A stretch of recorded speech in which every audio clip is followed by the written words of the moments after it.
Of the United States with the Vice President, Joe Biden. Good afternoon, everybody.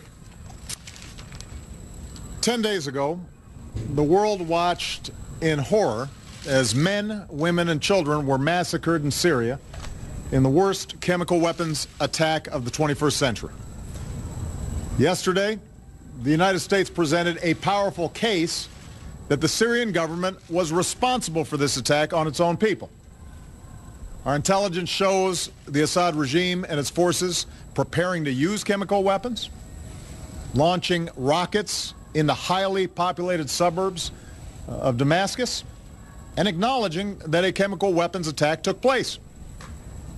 And all of this corroborates what the world can plainly see. Hospitals overflowing with victims, terrible images of the dead. All told, well over 1,000 people were murdered. Several hundred of them were children. Young girls and boys gassed to death by their own government.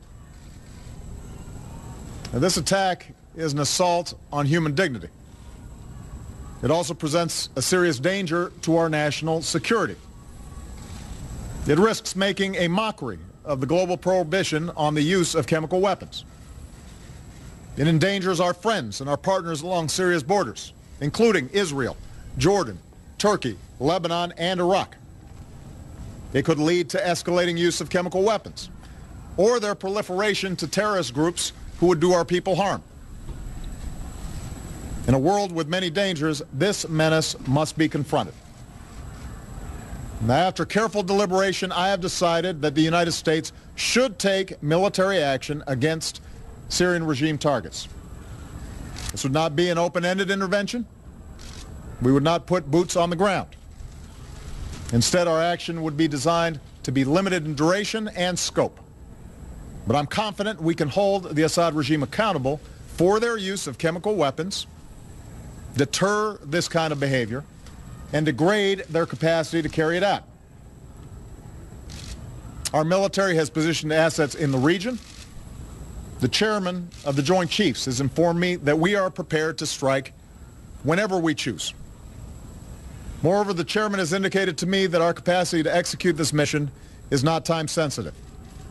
It will be effective tomorrow, or next week, or 1 month from now. And I'm prepared to give that order. But, having made my decision as Commander-in-Chief based on what I am convinced is our national security interests, I'm also mindful that I'm the president of the world's oldest constitutional democracy. I've long believed that our power is rooted not just in our military might, but in our example as a government of the people, by the people, and for the people. And that's why I've made a second decision. I will seek authorization for the use of force from the American people's representatives in Congress. Over the last several days, we've heard from members of Congress who want their voices to be heard. I absolutely agree. So this morning I spoke with all 4 congressional leaders, and they've agreed to schedule a debate and then a vote as soon as Congress comes back into session. In the coming days, my administration stands ready to provide every member with the information they need to understand what happened in Syria and why it has such profound implications for America's national security. And all of us should be accountable as we move forward, and that can only be accomplished with a vote. I'm confident in the case our government has made without waiting for UN inspectors. I'm comfortable going forward without the approval of a United Nations Security Council that so far has been completely paralyzed and unwilling to hold Assad accountable. As a consequence, many people have advised against taking this decision to Congress. And undoubtedly they were impacted by what we saw happen in the United Kingdom this week when the parliament of our closest ally failed to pass a resolution with a similar goal, even as the Prime Minister supported taking action.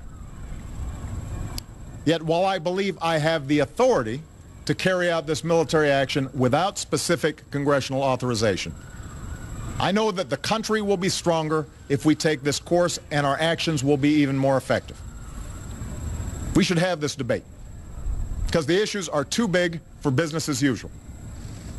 And this morning, John Boehner, Harry Reid, Nancy Pelosi, and Mitch McConnell agreed that this is the right thing to do for our democracy.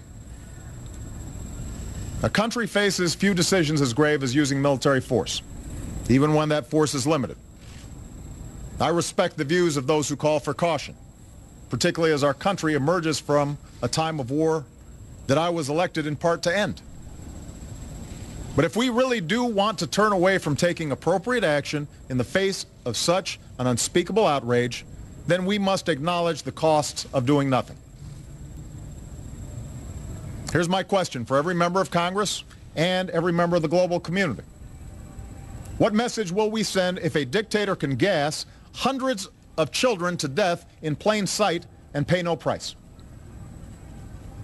What's the purpose of the international system that we've built if a prohibition on the use of chemical weapons that has been agreed to by the governments of 98% of the world's people and approved overwhelmingly by the Congress of the United States is not enforced? Make no mistake, this has implications beyond chemical warfare. If we won't enforce accountability in the face of this heinous act, what does it say about our resolve to stand up to others who flout fundamental international rules? To governments who would choose to build nuclear arms? To terrorists who would spread biological weapons? To armies who carry out genocide? We cannot raise our children in a world where we will not follow through on the things we say, the accords we sign, the values that define us. So just as I will take this case to Congress, I will also deliver this message to the world. While the UN investigation has some time to report on its findings, we will insist that an atrocity committed with chemical weapons is not simply investigated, it must be confronted. I don't expect every nation to agree with the decision we have made.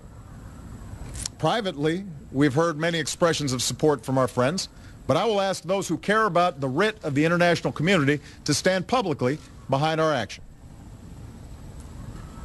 And finally, let me say this to the American people. I know well that we are weary of war. We've ended one war in Iraq, we're ending another in Afghanistan, and the American people have the good sense to know we cannot resolve the underlying conflict in Syria with our military. In that part of the world, there are ancient sectarian differences, and the hopes of the Arab Spring have unleashed forces of change that are going to take many years to resolve. And that's why we're not contemplating putting our troops in the middle of someone else's war. Instead, we'll continue to support the Syrian people through our pressure on the Assad regime, our commitment to the opposition, our care for the displaced, and our pursuit of a political resolution that achieves a government that respects the dignity of its people.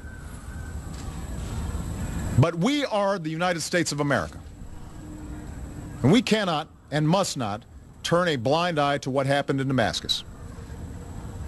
Out of the ashes of World War, we built an international order and enforced the rules that gave it meaning. And we did so because we believe that the rights of individuals to live in peace and dignity depends on the responsibilities of nations. We aren't perfect, but this nation, more than any other, has been willing to meet those responsibilities. So to all members of Congress of both parties, I ask you to take this vote for our national security. I am looking forward to the debate. And in doing so, I ask you, members of Congress, to consider that some things are more important than partisan differences or the politics of the moment. Ultimately, this is not about who occupies this office at any given time. It's about who we are as a country. I believe that the people's representatives must be invested in what America does abroad. And now's the time to show the world that America keeps our commitments. We do what we say. And we lead with the belief that right makes might, not the other way around. We all know there are no easy options, but I wasn't elected to avoid hard decisions, and neither were the members of the House and the Senate. I've told you what I believe, that our security and our values demand that we cannot turn away from the massacre of countless civilians with chemical weapons. And our democracy is stronger when the president and the people's representatives stand together. I'm ready to act in the face of this outrage. Today I'm asking Congress to send a message to the world that we are ready to move forward together as one nation. Thanks very much. Will you forgo a strike if Congress disapproves? So there he is, the President of the United States, making it clear he has authorized the use of force in Syria, but he's not going to go forward with that execute order until Congress acts. Congress comes back from its recess. They're not scheduled to come back until a week from Monday, September 9th. And then he does have a commitment from the leadership